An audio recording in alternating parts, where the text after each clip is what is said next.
In a lot of my videos, I bang on about how we're isolating just to feel safe and not die, but how quite often it's too late by the time many realize that's the only option. Um, and it's not just one reason. It's like, I guess the overall reason is we can't cope. But when you break it down, it's it's in many ways. So if you think about a human being's layers of relationships, interactions, engagements with humans, right? So I think I've mentioned this one before as well. You've got your immediates, and then like your husband, your wife, your kids, and then you've got your actual family, like siblings, parents, like then extended family, friends, blah blah. Like you've got all these different, like everyone's at a different sort of level. Like no one's the same, right? Like you've got your friends, your best friends, your acquaintances. Um, like everyone has got their place, and you when you have CPTSD, every single one of those relationships, no matter how much you love the person or care about the person, respect the person, no matter how good they are to you, you will in some way be affected by them. And how close you are will and can also affect how much they affect you. Like how much time you're spending with them, depending how they're affecting you. Is it just that it's a sensory thing, or is it something where they're just not getting it and they're triggering your trauma? Is it an energy thing? Is it a mindset? Is it just, what's the reason that that person is affecting you, and how much your system is put through it over time? Things build up. So you can have people who you love, and because you know that they don't understand how they're impacting you, you sit through it and you bite, because you don't want to whinge about every little thing, right? So you can't be, don't do this, don't do that, got to do this, got to do that. Like it gets too much, which is why it's really hard to have relationships, because partners are the ones who end up struggling the most with you, because if you're with a partner who doesn't understand you, your illness and your triggers and your needs, you're going to be getting triggered left, right, and center by that person. And it's just going to be hell for you both, because you're going to be triggered a lot. They're going to be at the receiving end of it a lot.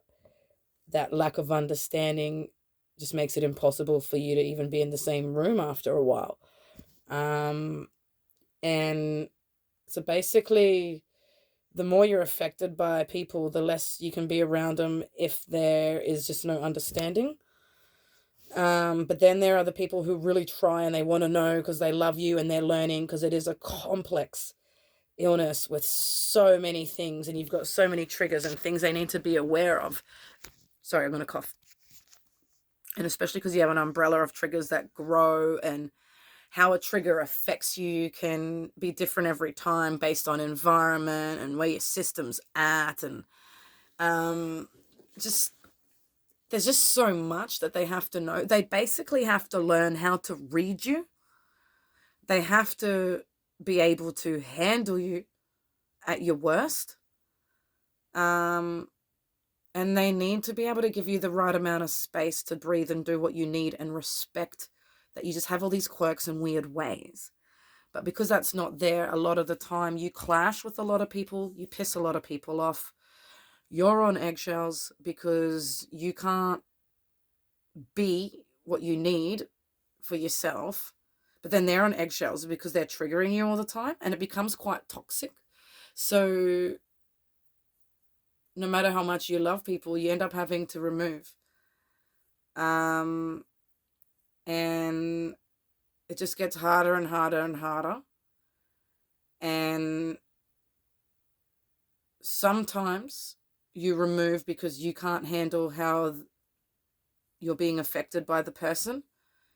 But quite a lot of the times you will remove because you can feel how you're affecting that person, or you can preempt that it will and you don't want to, and you want to tap out now before they hate you.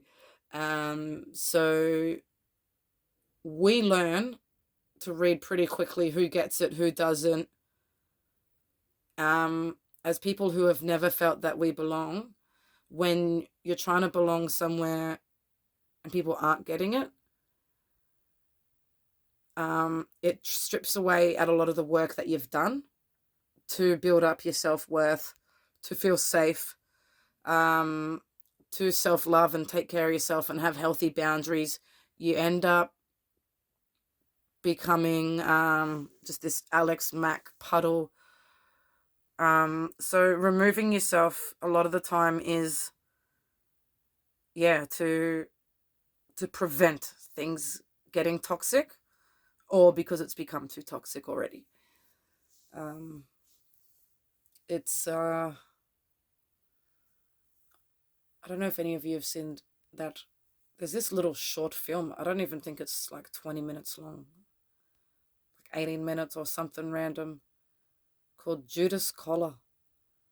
And it's based on real practices in Australia.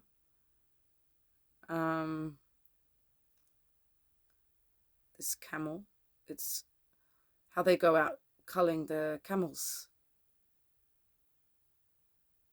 in the desert. So as we know, they go out and they shoot them from the choppers, yeah.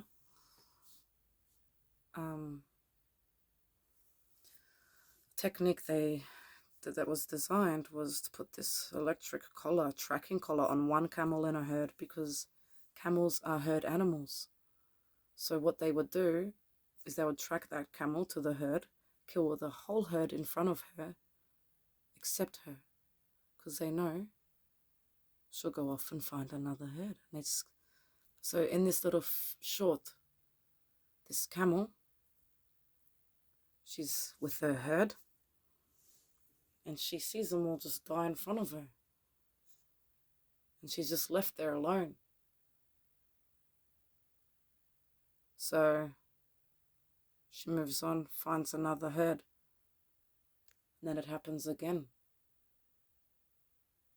And she realizes, and she's moving on, and she sees this other herd. And she's like, no. Looks the other way. Because she knows if she goes over there to that herd, they'll all die. She'll just be alone again. So she just chooses to walk alone and then just die alone. And that's what trauma is. Except it's not a tracking collar. It's a trauma collar. And we wear it for life. And we can't be around other people because that lack of awareness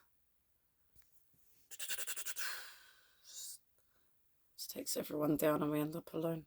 They all leave, or they all end up like hating us or getting sick of us, you know? You can see the analogy, right? So it's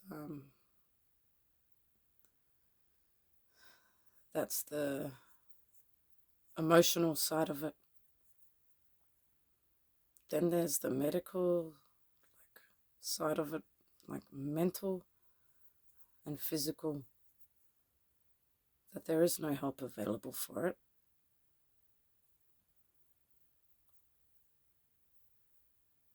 Therapists aren't trauma-informed, doctors aren't trauma-informed, police aren't trauma-informed, hospitals aren't trauma-informed. Even people claiming to be trauma-informed special, like therapists over here, aren't. Because I've been to enough to know that they're not doing anything that the USA and the UK are doing, and it's a waste of time. I have learned more from self-learning and lived experiences and nature and solitude than I have ever been able to get from anyone I've paid, whether it be in your bullshit system or some fake-ass hippies, whatever you're all screaming out, you think you know, you just don't. You make it worse, you hurt people, and you just take the money and run. So that makes people want to get out of the mainstream, out of the main society and rat race, and you're a number, no one gives a shit, next, you know, like there's no humanity in there. Try this pill, you loser, next, and be quiet. No one cares. So that's another cause for isolation. And then, of course, there's the lack of understanding in community. You know, people making fun of you and laughing at you because you're weird, getting impatient because you are taking your time, or getting frustrated because you talk too fast, or because you have an idea and you go to talk, but like little things like the interrupting thing. We're not trying to interrupt you because we're rude. Our brain moves so fast, we're trying to answer that with a million other ideas, and it's like a thing we can't help and have to be aware of. And we constantly see people just get frustrated. I've been treated like shit over it, and it's like you get so scared to speak, and then people are annoyed that you're not speaking, and it's like you just end up like you never know, like you can't, because you've got all these things that just annoy people, but it's like you can't fucking help it. And it's like how they say people with autism are quite prone to end up with C-PTSD when they've gone their whole childhood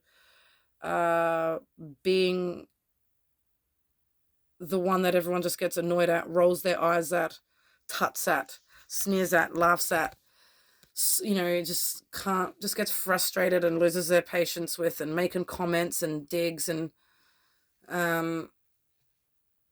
it's something you deal with your whole life when you're on the spectrum. And people with C-PTSD also deal with that because we're on our own sort of spectrum, and you feel it, but if you say something, people will gaslight you and say it's in your head and just fucking deny it. So you just have to swallow it, and over time you can't, and you just don't want to be around it. You don't want to be out there just feeling like a loser. So basically people isolate because no matter where you go, you can't fit in. Like whether it's at home, in your friendship circle, in the community, at the shops, in the system, trying to get help, wherever you are different, you are wrong, you are bad, you are gonna lose out, and don't say anything. It's in your head. That's just life, and she'll be right, she'll be right, she'll be right. There is just nowhere, and that's why a lot of people just turn to nature, and a lot of people who are self-healing go down that real sort of hippie path, and it's because it's gentle, it's warm, it slows things down, it connects you with yourself, your mind, your body.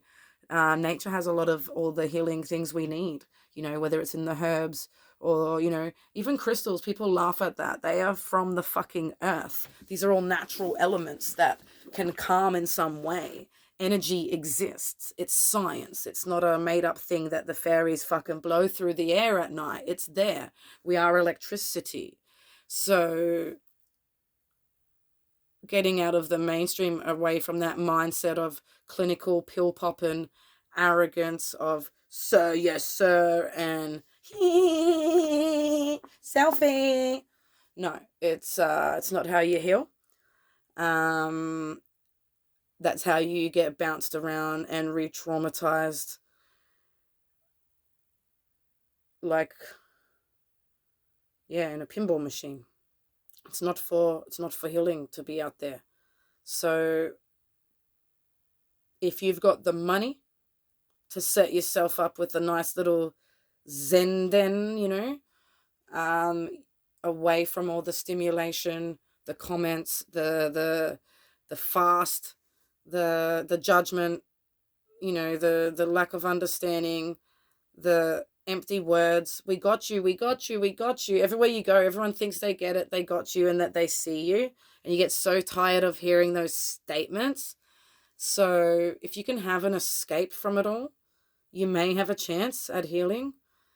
But sadly, a lot of people don't realize until it's too late, and they're too fucked to set up that perfect haven that they could just sit in and heal.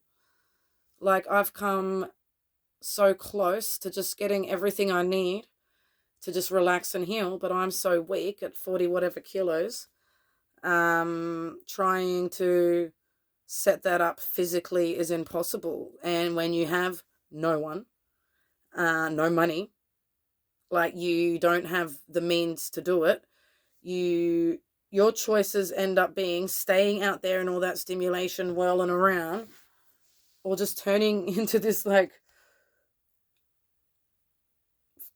bush creature who kind of hides out here and gets the zen, but then has to keep ducking back out there because it's not set up out here to just stay out here. So you're sort of like this like little, yeah, I don't know how to describe it.